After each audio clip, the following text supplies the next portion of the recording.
Reciban un cordial saludo. Mi nombre es Belinda Paz. Fui jueza de sustanciación de la Sala Político-Administrativa. Actualmente me encuentro jubilada. Estoy incorporada igualmente a la sala especial de esa misma sala y soy profesora tanto de la UTSAR como del Instituto de Investigación y Posgrado de la Escuela Nacional de la Magistratura. Es para mí un placer estar el día de hoy con ustedes compartiendo. Les extiendo mis más sinceras felicitaciones por la victoria que obtuvieron en las recientes elecciones para los jueces de paz. Por ese motivo hemos sido convocados para un taller de formación de quienes van a desempeñar esta tarea y esta gran responsabilidad dentro del Estado venezolano. Por ese motivo me voy a permitir el día de hoy compartir con ustedes algunas nociones fundamentales de lo que es la forma de Estado adoptada por la República Bolivariana de Venezuela. También vamos a hablar hoy un poco de lo que es la distribución horizontal y vertical del poder público, las funciones del Estado y cómo la justicia de paz comunal se inserta o más bien se interrelaciona con estas estructuras formales del poder público. Delimitado el tema, debo comenzar diciendo que el artículo 4 de la Constitución de la República Bolivariana de Venezuela define al Estado venezolano como un Estado federal descentralizado. Y ustedes se preguntarán, seguramente muchos lo conocen, hay otros que quizás no lo tengan del todo presente, ¿qué es un Estado federal y por qué la Constitución indica que Venezuela es un Estado federal descentralizado? Pues bien, los Estados federales normalmente surgen con varios Estados soberanos que deciden ceder parte de su soberanía en pro de la formación de un nuevo Estado, que sería el Estado federal. Esta forma de Estado se contrapone a lo que se conocen como los Estados unitarios, que por el contrario se encuentran del todo unidos y comienzan a los fines de la gestión de las competencias a descentralizar sus funciones o sus atribuciones, más propiamente dicho, a las regiones, quienes empiezan a conformar comunidades autónomas que ejercen sus competencias. En el caso venezolano, como decíamos al comienzo, somos un Estado federal y es curioso que la Constitución señale que somos un Estado federal descentralizado, porque si somos un Estado federal quiere decir que previamente existieron provincias que se dieron parte de su soberanía para crear un nuevo Estado. ¿Y cómo es eso? Que después de haber cedido su soberanía, a su vez entonces esta tenga que descentralizarse nuevamente hacia estas provincias o unidades que inicialmente formaron el Estado federal. Pues la verdad que la explicación a esta situación tiene que ver con el devenir histórico y la forma como el federalismo fue desarrollándose a lo largo de todo lo que es nuestro acontecer histórico. En un primer momento, de hecho, Venezuela atravesó una guerra federal donde estas provincias reivindicaron parte de sus competencias o de su soberanía, ya que el Estado se había centralizado fundamentalmente por los problemas de corrupción que en ese momento se registraban a nivel de las provincias. Esto dio lugar a que el libertador Simón Bolívar se planteara, incluso en la Constitución de 1819, no solo la existencia de un poder moral, que vamos a ver que está recogido en la Constitución del 99, sino también un centralismo muy marcado, donde la mayoría de las competencias iban a quedar a cargo de un poder nacional. Por eso es que nuestro federalismo ha atravesado distintas circunstancias que han exigido o han requerido también la descentralización como una forma de ir empoderando no solo a las regiones de las distintas competencias, sino también como una novedad a partir de la Constitución del 99 a las comunidades organizadas. Y de eso vamos a estar hablando el día de hoy, porque la justicia de paz comunal es una expresión de la democracia directa que nos habla la Constitución. Pero para poder entender esto en toda su dimensión y cómo se fue desarrollando la justicia de paz en Venezuela, con los distintos antecedentes legales que existen en el país, es importante tener presente el artículo 136 de la Constitución de la República Bolivariana de Venezuela. De este artículo se infiere lo que en derecho se conoce como la distribución vertical y la distribución horizontal del poder público. Me voy a permitir leerles brevemente esta norma que señala lo siguiente. El poder público se distribuye entre el poder municipal, el poder estatal y el poder nacional. También señala la norma que el poder público nacional se divide en legislativo, ejecutivo, judicial, ciudadano y electoral. ¿Qué quiere decir esto? Quiere decir entonces que de acuerdo a esta norma, artículo 136, en Venezuela tenemos una distribución vertical. Vamos a comenzar por explicar qué es la distribución vertical, donde tenemos un poder público nacional que está representado por la República en un primer estadio. Luego tenemos un poder público estatal que está representado por los diferentes estados, por ejemplo, Estado Miranda, Estado Zulia, Lara, Yaracuy, por nombrar solo algunos, Sucre, Nueva Esparta, entre otros, ¿ok? Y luego tenemos el poder público municipal,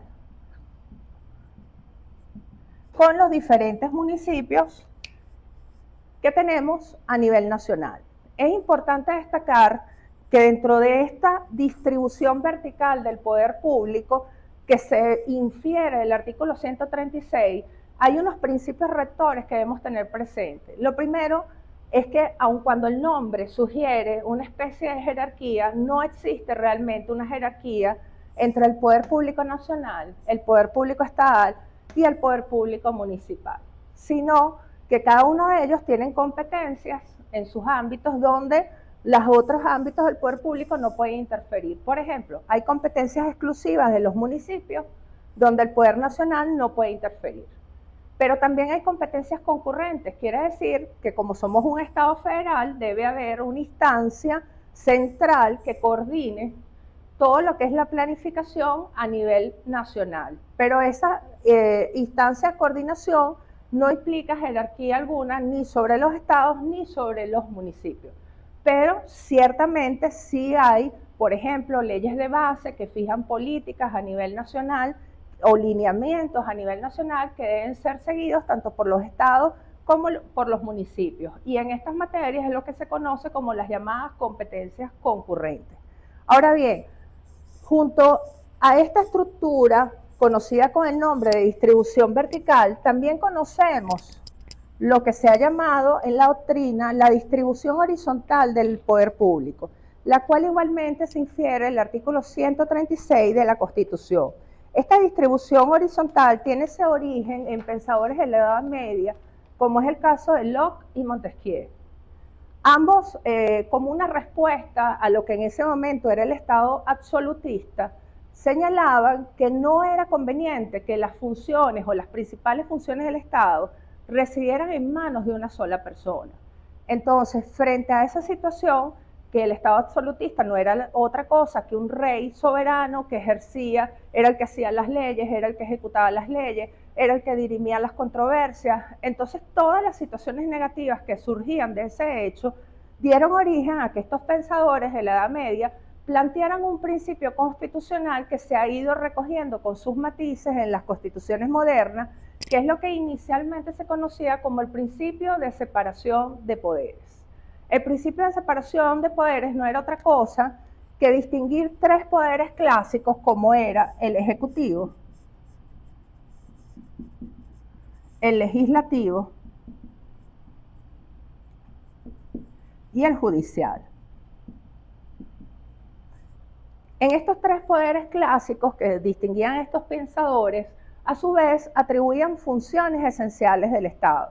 Entonces señalaban, el Ejecutivo le corresponde hacer cumplir las leyes, por lo tanto tiene a cargo la función tanto administrativa como la función de gobierno.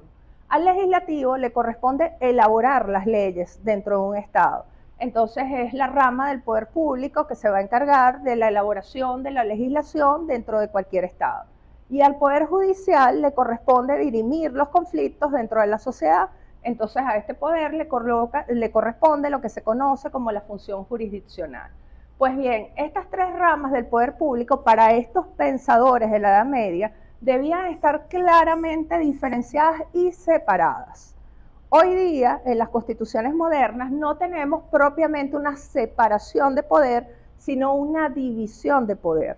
Es decir, tenemos tres ramas, bueno, de hecho la Constitución venezolana, vamos a ver, que no solo tenemos las 3 ramas tradicionales, sino que se incorporan 2 adicionales, que ya las vamos a explicar, pero en definitiva son ramas que tienen autonomía, pero que colaboran entre sí en el ejercicio de sus funciones. Porque hoy día las constituciones modernas ya no hablan de la separación de poderes, sino de la división de poderes, que es una evolución al principio que inicialmente surgió en la Edad Media como una respuesta al Estado absolutista. Ahora expliquemos un poco cómo se conjuga la distribución vertical del poder público con esta distribución horizontal que acabamos de ver y cómo está presente en la actualidad en el Estado venezolano, donde además de la rama legislativa, ejecutiva y judicial se incorporan el poder ciudadano y el poder electoral.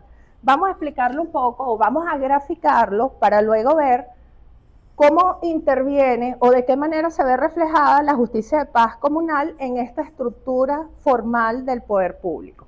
Entonces comencemos diciendo que tenemos el poder público nacional, como dijimos al inicio, a cargo de la República. Luego tenemos el poder público estatal a cargo de los estados. Y luego tenemos el poder público municipal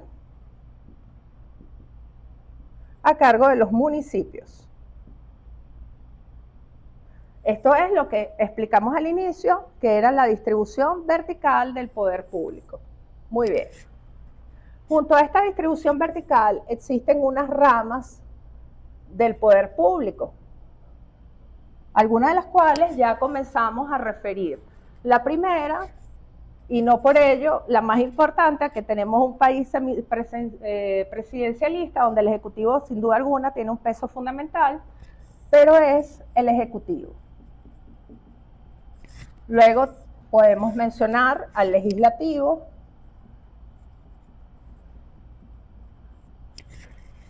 aquí vamos a colocar al Judicial, y como una novedad, que ya lo veníamos adelantando, tenemos en la Constitución venezolana 2 ramas del poder público, que son el poder público, la rama del ciudadano, o poder moral también, conocido con ese nombre, y el electoral.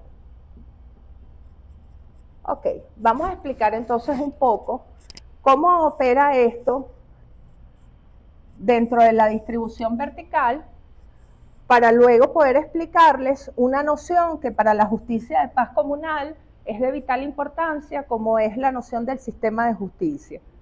Comencemos diciendo, a nivel del Ejecutivo, en el Poder Público Nacional, ¿quién es el principal representante? Básicamente, el presidente de la República. Sin embargo, no es la única expresión del Poder Ejecutivo en el Poder Público Nacional. También aquí tenemos al vicepresidente o vicepresidenta. Bueno, vamos a ir abreviando. Tenemos a ministros. Aquí pudiéramos escribir muchísimo. Todo lo que es la administración pública a nivel central, órganos de planificación, de consulta, la PGR o Procuraduría General de la República, entre otros, ¿ok? Esto es a nivel nacional. A nivel estatal, la representación del Poder Ejecutivo la vamos a encontrar a cargo de los gobernadores. Dicho de otro modo, los gobernadores son quienes representan al Poder Ejecutivo a nivel estatal. A nivel municipal vamos a encontrar a los alcaldes, que son igualmente los que representan al Poder Ejecutivo a nivel municipal. En cuanto al Poder Legislativo, que como decíamos al inicio, es el que se va a encargar de la elaboración de todas las leyes dentro de un Estado, quien representa al Poder Legislativo a nivel nacional es la Asamblea Nacional.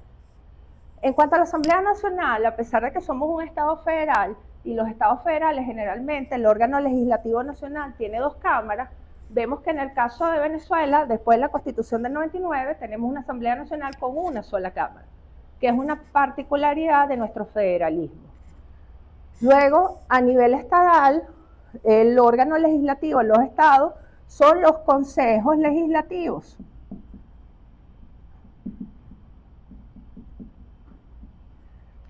que son los que se encargan de elaborar las leyes estadales. Y luego tenemos a nivel municipal los consejos municipales. Estos consejos con C,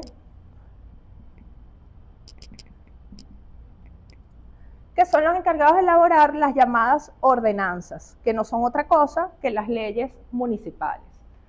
A nivel judicial ocurre algo bien curioso. En el plano nacional tenemos como representación del Poder Judicial al Tribunal Supremo de Justicia, por supuesto los demás tribunales de la República, otros tribunales.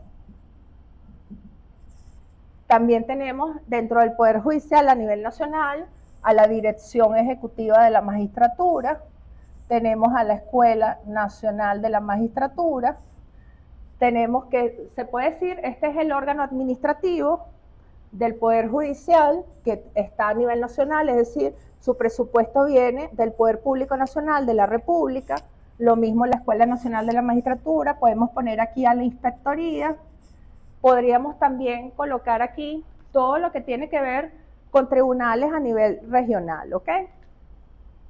Es importante señalar que a nivel estatal y a nivel municipal no hay presencia de esta rama del poder público. Y generalmente cuando estos conceptos se explican en las aulas de derecho, suele ocurrir que algunos alumnos preguntan, pero yo he visto tribunales estadales, he visto tribunales municipales. Entonces, ¿cómo es eso? Que no hay, en esta rama del poder público, no hay presencia en los estados ni en los municipios. Esto responde a que la justicia está nacionalizada desde la Constitución de 1945. A partir de la Constitución de 1945, la potestad de administrar justicia siempre se imparte en nombre de la República, que es poder nacional, y por autoridad de la ley. De hecho, si ustedes revisan el artículo 43 de la ley que nos ocupa, los jueces de paz no están exentos de esa circunstancia. Los jueces de paz son verdaderos jueces, pero por el artículo 43, cuando dicten sentencia, deben hacerlo en nombre de la República y por autoridad de la ley. Eso responde a que desde la Constitución del año 1945 se encuentra nacionalizada la justicia. Entonces, ¿por qué vemos que hay tribunales que se llaman tribunal estatal, tribunal municipal? Bueno, eso se debe a la circunscripción territorial, a la competencia que esos tribunales tienen en el ámbito territorial. Pero ellos, al momento de impartir justicia, siempre lo hacen en nombre de la República y no en nombre del Estado al cual pertenecen, ni en nombre del municipio al cual pertenecen. Pueden tener esa denominación, pero solo para medir su competencia a nivel territorial, o lo que se conoce como la circunscripción territorial, donde ellos van a administrar justicia. Pero esa administración, repito, siempre va a ser a nombre de o en nombre de la República. Luego tenemos el poder ciudadano. El poder ciudadano está conformado por el Consejo Moral Republicano.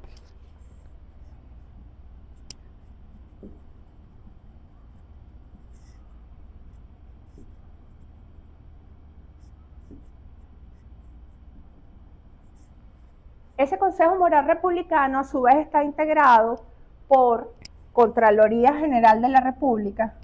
No hay que confundir Contraloría General de la República con Procuraduría General de la República, que es un error muy común.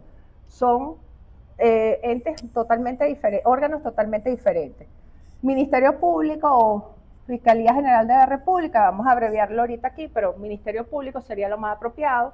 Y, por supuesto, el Defensor del Pueblo o Defensoría del Pueblo.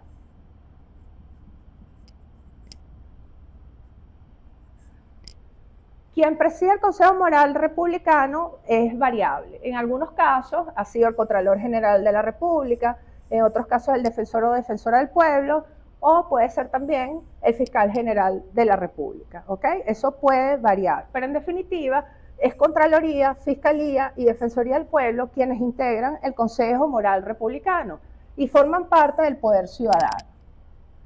Vemos también que en el Poder Ciudadano encontramos Contralorías a nivel estatal y Contralorías a nivel municipal. Es decir, hay presencia de esta expresión de la rama del poder público, tanto en los estados como en los municipios. En cuanto al poder público electoral o esta rama del poder público, tenemos aquí al CNE como principal representante y luego hay unos órganos subordinados a él. Dentro de estos órganos tenemos la Junta Electoral Nacional, tenemos también la Comisión de Registro Civil,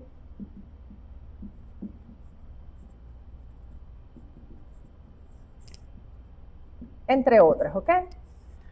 Son órganos subordinados al CNE como tal y forman parte del poder público nacional. Su presupuesto, todo deviene directamente del poder público nacional y en concreto de la República.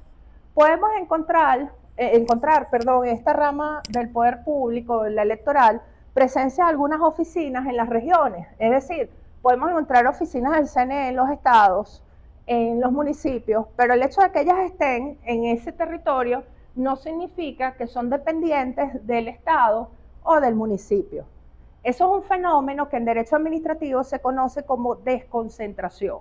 Es decir, son oficinas que no tienen personalidad jurídica, pero propia, están en las regiones a los efectos de facilitar el acceso de los ciudadanos a ellas, pero la competencia está centralizada en el Poder Público Nacional.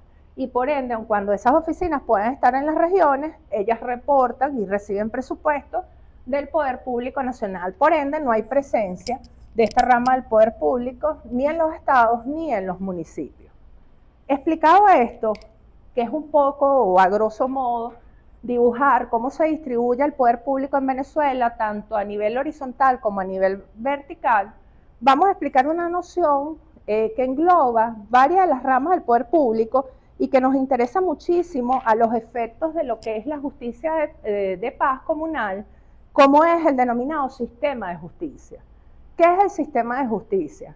El artículo 253, o más específicamente el último párrafo de esa norma, nos define qué es el sistema de justicia. Y me voy a permitir rápidamente ir leyendo para ir dibujando o ir señalando dónde está inserto entonces el sistema de justicia.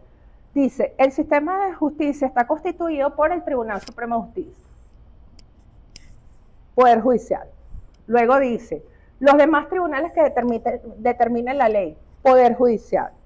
Luego señala, Ministerio Público, ya aquí cambiamos, Fiscalía General de la República, Ministerio Público. Es decir, ya no Poder Judicial, sino Poder Ciudadano.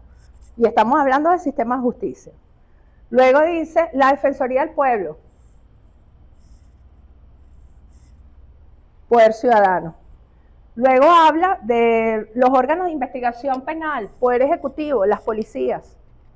¿Ok? Entonces hay presencia también del sistema de justicia en esta rama del poder público. Luego habla los ciudadanos y ciudadanas que participan en la administración de justicia, los jueces de paz.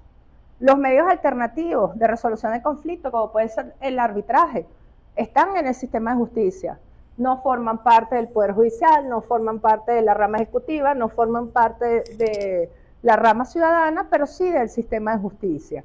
Entonces también los abogados y abogadas en el libre ejercicio de sus profesiones forman parte del sistema de justicia. ¿Qué quiero decir con esto? Que cuando hablamos del sistema de justicia nos referimos a una noción mucho más amplia. Nos referimos a una noción que no está inserta exclusivamente en el Poder Judicial. Nos referimos a una noción que no está inserta en el Poder Ejecutivo necesariamente, sino que tiene participación de órganos de diferentes ramas del poder público e incluso de los particulares, como puede ser el caso de los abogados en el libre ejercicio de sus funciones o como puede ser el caso de los jueces de paz.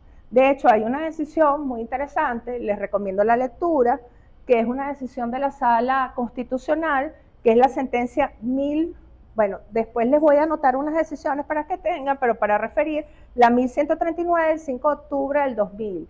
Es una decisión donde ya se empezaba a explicar cuál era la naturaleza de los jueces de paz. Y aunque ha habido algunas variaciones, porque en el año 2000 la ley que se encontraba vigente era la ley del año 94, ni siquiera se había aprobado la del 2012, que fue derogada por la ley del 2024, Pero ya en el año 2000 se hablaba de los jueces de paz como pertenecientes al sistema de justicia, que aun cuando no están insertos en el Poder Judicial, son verdaderos jueces y administran justicia, es decir, cumplen la función esencial del Poder Judicial, que no es otra que la función jurisdiccional, que consiste en la potestad de dirimir los conflictos dentro de la sociedad y de administrar justicia. Pues bien, explicado esto, debemos entonces dar algún resumen de lo que son los antecedentes legales y o antes de entrar en los antecedentes legales, de los rasgos definidores de la justicia de paz comunal. Lo primero que debemos decir, insistir, no forma parte del Poder Judicial. Es decir, los jueces de paz no están insertos en el Poder Judicial. Sin embargo, hay a nivel legal, y esto ya se establecía en el reglamento del año 2017, que reglamentó la ley del 2012, que en ese momento se llamaba Jurisdicción Especial de Paz Comunal, hay una coordinación a nivel del Tribunal Supremo de Justicia encargada de hacer un enlace, y es un órgano rector encargado tanto del gobierno como de la administración en todo lo que tiene que ver con la parte presupuestaria, y también se suma ahorita los programas de formación para los jueces de paz, que está a cargo del Tribunal Supremo de Justicia. Actualmente está presidida por la magistrada Tania de Amelio, que es la encargada de presidir esta comisión. Pues esto es un órgano de enlace con el Poder Judicial, pero eso no significa que los jueces de paz pertenecen al Poder Judicial, porque precisamente lo que se quiere con la justicia de paz comunal es que ella sea una demostración del ejercicio directo de la democracia, que es un principio constitucional. Entonces, al ser una expresión del ejercicio directo de la democracia, no puede estar inserta en las instancias formales del poder, sino que tiene que ser una manifestación del poder popular. Y por eso, entre otras razones, que la justicia de paz comunal no se inserta formalmente en ninguna de las ramas del poder público, aunque ciertamente el Poder Judicial ejerce un rol de gobierno y administración de los jueces de paz y también es responsable de su formación. Lo otro es que el ejercicio de la función jurisdiccional, de acuerdo al artículo 43 de la ley, tiene que ser en nombre de la República y por autoridad de la ley. Es decir, los jueces de paz dictan verdaderas sentencias y cuando lo hacen en nombre de la República y por autoridad de la ley, tal como lo establece el artículo 43 de la Ley Orgánica de Justicia de Paz Comunal. Ya hablamos del órgano rector, que es la Coordinación Nacional de Justicia de Paz Comunal. Igualmente tenemos que a nivel electoral existen las comisiones electorales de la comuna. Estas comisiones electorales de la comuna son las encargadas de organizar las elecciones, tanto las elecciones como las revocatorias, porque también hay que decir, como algo interesante, por parte de la Ley Orgánica de Justicia de Paz Comunal, que los jueces de paz no solo son elegidos, sino que también están sujetos a una potencial revocatoria. Entonces, ¿quiénes organizan tanto la elección como la eventual revocatoria? Las comunas, la comisión electoral de la comuna, que también pueden apoyarse con las comisiones electorales de los consejos comunales. Y a su vez está establecido en el artículo 14 de la Ley Orgánica de Justicia de Paz Comunal que se puede pedir el apoyo a nivel técnico por parte del CNE para todo lo que tiene que ver con la organización de las elecciones, que además es un apoyo técnico que puede brindarse no solo a las comunas, sino a cualquier forma de organización de la sociedad civil. Por ejemplo, un colegio de profesional que quiera escoger sus autoridades puede perfectamente solicitar el apoyo del CNE a los efectos de la organización de un proceso electoral. Lo mismo puede ocurrir con un club social, puede ocurrir también con un consejo comunal, con un partido político. Perfectamente, a pesar de que son formas de organización de la sociedad civil, pueden apoyarse en sus elecciones del apoyo técnico que brinda el CNE si así lo requiere. No es obligatorio, pero pueden solicitarlo. Hablando un poco de los antecedentes remotos que ha tenido la justicia de paz en Venezuela, debemos remontarnos en primer lugar a la ley del año 94. Aunque hay que decir que la idea de la justicia de paz no es reciente. De hecho, sorprendería a muchos que la Constitución de Barcelona en 1812 ya hablaba de los jueces de paz. Sin embargo, para hacer esto un poco más corto, en el caso específico de Venezuela, o la República Bolivariana de Venezuela, los antecedentes legales lo encontramos primero en el año 94 con la Ley Orgánica de Justicia de Paz.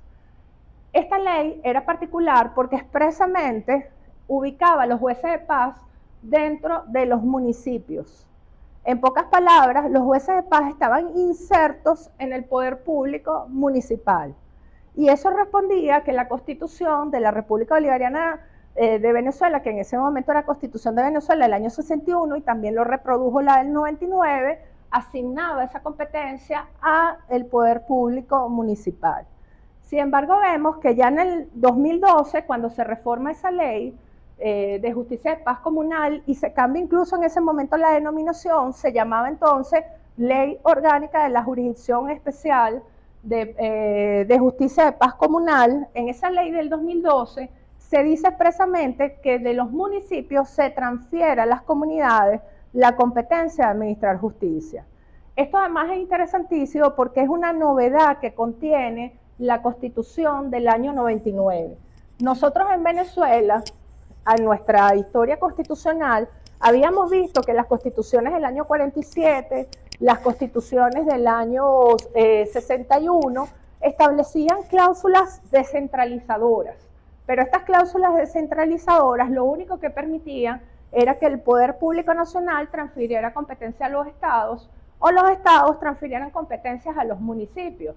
Pero es una novedad de la Constitución del año 99 que además de esa descentralización entre los entes políticos territoriales, como es la República, los estados y los municipios, por ejemplo, de la República al estado Lara, al estado Yaracuy, al estado Miranda, o de cualquiera de los estados a un municipio, se pudieran transferir competencias. La Constitución del 99, un poco bajo la idea de esa democracia directa, donde los propios ciudadanos son quienes ejercen o participan de forma directa en distintos ámbitos del poder público, contempla la posibilidad de que los municipios transfieran competencias a las comunidades o organizaciones sociales que estén presentes en la sociedad civil. Entonces, de hecho, esa cláusula descentralizadora que permite ir a transferir competencias a las comunidades es la base legal para todo el conjunto de leyes que luego de la Constitución del 99 vinieron desarrollando la figura de los consejos comunales, de las comunas, etcétera, etcétera. Y les hago esta referencia porque la ley del 2012, que se aprueba en materia de justicia de paz, ya con la presencia de la Constitución del 99, expresamente contempló la posibilidad de transferir competencia o transfirió la competencia que antes tenían los municipios en materia de justicia de paz a las comunidades. Y por eso es que en la ley del 2024 ya nosotros no vamos a encontrar a la justicia de paz comunal inserta en los municipios, sino que esa justicia de paz comunal ya es una competencia que salió de los municipios y se transfirió a las comunidades desde la ley del 2012. Y así está reflejado en la actualidad. Por eso es que son las comunas las que se encargan de organizar todo lo relativo a la elección y revocatoria de los jueces de paz. Esto es importante para entonces poder entender cómo es la estructura que actualmente tenemos en esta materia. Explicado esto, vamos a conversar un poco de las competencias que actualmente se le confieren a los jueces de paz. En cuanto al asunto de las competencias, tenemos que el artículo 8 de la ley es el encargado de definir cuáles son las competencias que pueden ejercer los jueces de paz comunal. Si nosotros cotejamos el artículo 8 de la ley vigente del año 2024 con la ley que teníamos presente en el 2012, vamos a ver que hay algunos cambios a ciertas competencias, en algunos casos se suprimen, en otros casos se incluyen competencias nuevas, en otros aspectos hay matices o hay variaciones propios de modificaciones que se han dado en otros ámbitos. Entonces, comencemos explicando. Por ejemplo, en asuntos de naturaleza patrimonial, se establece un límite de cuál es el monto que puede tener o la estimación que puede tener ese asunto para que un juez de paz o de justicia de paz comunal pueda ser el competente. En el pasado, es decir, en la ley del 2012, se hablaba de las unidades tributarias. Las unidades tributarias eran las que nos establecían el monto de la cuantía o de la estimación del asunto que iba a ser conocido por el juez de paz. Este concepto de unidad tributaria, en sintonía con lo que ha ocurrido en otras leyes, se suprime y en su lugar, en la actualidad, la ley nos habla de hasta 1000 veces el valor de la moneda de mayor valor según el tipo de cambio oficial fijado por el Banco Central de Venezuela. En pocas palabras, cuando un juez de paz recibe un asunto que tiene contenido patrimonial, que está sujeto a una estimación, ¿y qué significa un asunto que tiene contenido patrimonial? Bueno, pensemos por un momento que la controversia se refiere a un condominio que está reclamando un vecino que se ha insolventado con el pago de condominio.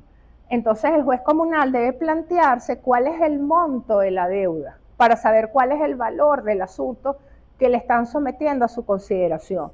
Y si el monto de ese asunto no excede 1000 veces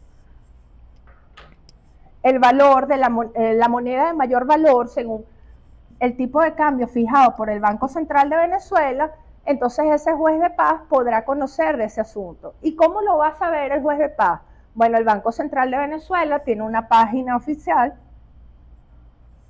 donde día a día se fija el tipo de cambio según las diferentes monedas. Hay que consultar la página y hay que verificar cuál es la moneda de mayor valor respecto al tipo de cambio con relación a la moneda de curso legal, que es el bolívar. Entonces, si son las liras esterlinas, por poner un ejemplo, entonces tendrá que ver convertir esa deuda en bolívares a liras esterlinas, y si no supera las 1000 liras esterlinas, podrá conocer de ese asunto. Si por el contrario la moneda de mayor valor es el euro, tendrá que hacer la misma operación matemática para saber entonces si eso es un tema que está dentro de sus competencias. La ley dice claramente que el momento que se va a tomar como referencia, porque hay fluctuaciones en los tipos de cambio, es decir, los tipos de cambio pueden cambiar de una semana a otra, pero la ley claramente dice que el juez de paz debe tomar como referencia la fijación que haga el BCB para el momento de presentación de la solicitud. Es decir, que los jueces de paz tienen, una vez presentada la solicitud, tienen que verificar la página del Banco Central de Venezuela para saber cuál es la moneda de mayor valor y si el asunto de contenido patrimonial no excede 1000 veces el valor de la moneda que tenga la tasa superior para el tipo de cambio, ¿ok? Luego tenemos que también se mantienen competencias en materia de controversias arrendaticias, de propiedad horizontal, pero es importante señalar que la ley expresamente menciona que siempre y cuando estas competencias no hayan sido asignadas a los tribunales ordinarios o especiales o autoridades administrativas. En pocas palabras, la ley se cuida mucho de evitar dualidad de competencias, tanto por parte de los jueces de paz como de las instancias formales del poder público. Sin embargo, prevé la posibilidad de que algunas controversias en materia arrendaticia o de propiedad horizontal puedan ser planteadas ante los jueces de paz. También vemos que se establece como una competencia los conflictos entre miembros de la comunidad vinculados con ordenanzas de convivencia, cartas comunales, reglamentos de convivencia. Esto ya estaba establecido en la ley del 2012, pero ahora además se complementa con los ordinales 11 y 12 del artículo 8, donde se establece como competencia de los jueces de paz la posibilidad de promover campañas educativas y también de tener como una especie de iniciativa en todo lo que tiene que ver con la reglamentación de estas normativas. No estamos diciendo que los jueces de paz son los que van a adoptar la normativa, pero sí estamos señalando que los jueces de paz pueden promover la iniciativa para que se adopten normativas de convivencia ciudadana en esta materia. Esto es importante, tanto las campañas de educación como la posibilidad de reglamentar o promover normativas en estos asuntos es importante básicamente porque a veces vemos que en las sociedades los vecinos necesitan que una persona los concientice acerca de los problemas que pueden generar algunas prácticas que a lo mejor de tanto repetirse se han visto como normales, pero que en realidad generan verdaderos problemas a nivel de la comunidad. Un ejemplo, una práctica común que se puede encontrar por ahí en algunas comunidades es la gente que lava los carros en la calle. En algunos sitios eso puede ser visto hasta como algo normal. Sin embargo, es una actividad peligrosa, porque ese residuo de jabón que se puede dejar en una acera en un momento dado puede ocasionar un accidente, puede hacer que alguien se resbale, por ejemplo. Y seguramente la mayor parte de las personas que incurren en estas prácticas muchas veces lo hacen sin ni siquiera estar conscientes de los riesgos que eso implica. Entonces la posibilidad de que el juez de paz tenga la posibilidad de promover campañas educativas para concientizar a la población en estas materias también es importante y es de fundamental ayuda para la convivencia sana dentro de las comunidades. Tenemos también que la ley nos habla de los conflictos de controversia entre miembros de la comunidad, relacionados con el funcionamiento, actuación y administración de las organizaciones vecinales. Esto es importante porque es una novedad. La ley del 2012 no nos hablaba de conflictos entre miembros de la organización, nos hablaba de los conflictos entre los ciudadanos, pero ¿qué pasa, por ejemplo, en estas comunidades donde tenemos cuotas de poder enfrentadas, donde tenemos a miembros de consejos comunales, voceros de consejos comunales que están enfrentados? Entonces el juez de paz puede intervenir de cara a esos conflictos y puede dirimir esas controversias. Está establecido como una novedad en la ley vigente. Luego tenemos que también pueden actuar como receptores de denuncias en materia de violencia de género.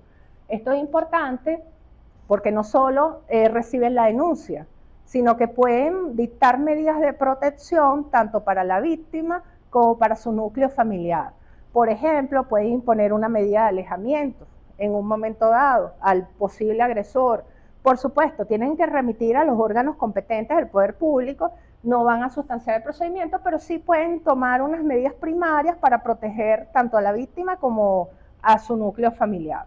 Luego también se establece una competencia de seguimiento de las medidas de convivencia familiar y obligaciones alimentarias, que es importante porque a pesar de que tenemos a consejos de protección, tenemos a tribunales especializados con competencia en estas materias, pues qué mejor que un juez de paz cercano a la comunidad para eventualmente poder dilucidar este tipo de asuntos, tanto relativos a la manutención como al régimen de visita, por ejemplo, que es una institución familiar. En un momento dado que un progenitor quiera entorpecer el régimen de visita y haya pues un juez de paz investido de autoridad que pueda llamar a las partes, pueda mediar, pueda conciliar, pueda hablar con ellos, sin necesidad de elevar esto a un tribunal con todo lo que esto implica, con todas las circunstancias además tanto económicas como de tiempo que involucran estos temas. También tenemos que todo lo relativo a propiedad, tenencia, protección, tanto de animales domésticos como comunitarios. Es decir, pudiéramos incluir aquí situaciones de personas que maltratan animales que son comunitarios, están en la calle, que no tienen un dueño aparente. Entonces, bueno, hay personas que de repente, lamentablemente, su nivel de conciencia no les permite entender que es un ser vivo también y ejercen situaciones de maltratos hacia ese animal. Pues estos asuntos pueden ser relevados ante el juez de paz. Lo mismo pasa con las personas que tienen una mascota, pero no se hacen responsables de las cosas que sus mascotas eventualmente realicen, tanto a nivel de situaciones como la parte higiénica, como podemos ver con los excrementos o otros tipos de desechos que pueden dejar las mascotas, como destrozos que eventualmente puede hacer, o mascotas que incluso son agresivas, que pueden en un momento dado producir una mordedura o pueden también hacer caer a una persona. Tantas cosas que se pueden presentar con las mascotas. Luego, conflictos entre miembros de organizaciones socioproductivas de las comunidades. Esto es una competencia que se repite ya en la ley del 2012 y también nos habla de las controversias vinculadas con actuaciones de consejos comunales, comunas y organizaciones del poder popular, también vinculadas al funcionamiento interno. Aquí es importante cotejar esta competencia con la que estaba establecida en la ley del 2012. Porque la ley del 2012 nos hablaba no solo de actuaciones, nos hablaba también de omisiones y nos hablaba de vías de hecho. A pesar de que la norma habla solo de actuaciones, quizás habría que pensar si hay situaciones de conductas homicidas que pueden también ser lesivas en un momento dado. Por ejemplo, los consejos comunales pueden emitir cartas de residencia. ¿Qué pasa en esos casos donde un ciudadano pide una carta de residencia al consejo comunal y no es que el consejo comunal actúa lesionando el derecho del ciudadano, sino que más bien simplemente no actúa, incurre en una conducta omisiva? Entonces, bueno, pudiéramos entendernos en un sentido general que cuando habla de actuaciones se refiere tanto de las actuaciones activas en sentido propiamente dicho como de las conductas omisivas que eventualmente también pueden generar este tipo de problemas, ¿no? Pudiera ser una interpretación. Luego tenemos que se suprimen algunas competencias que estaban previstas en la ley del 2012, que estaban relacionadas, por ejemplo, la posibilidad que tenían los jueces de paz de celebrar matrimonios, de disolver el vínculo matrimonial, de hacer particiones amigables. Esas competencias se suprimen, también lo relativo a la supervisión de la comercialización y venta de productos es otra competencia que se suprimió. En parte puede estar relacionado con el hecho de que tenemos ya instancias administrativas que se encargan de estos temas, para el caso de la comercialización y venta de productos, pero en definitiva son competencias que se suprimen en la nueva ley a los jueces de paz. En conclusión, se les ha encomendado una tarea fundamental para el Estado, que no es otra que la sagrada potestad de administrar justicia, la cual espero cumplan con la mayor responsabilidad todas estas funciones que en principio están a cargo del Estado, pero que también pueden ser transferidas directamente a las comunidades como parte de la democracia directa y participativa que promulga la Constitución de la República Bolivariana de Venezuela. Muchas gracias por su atención.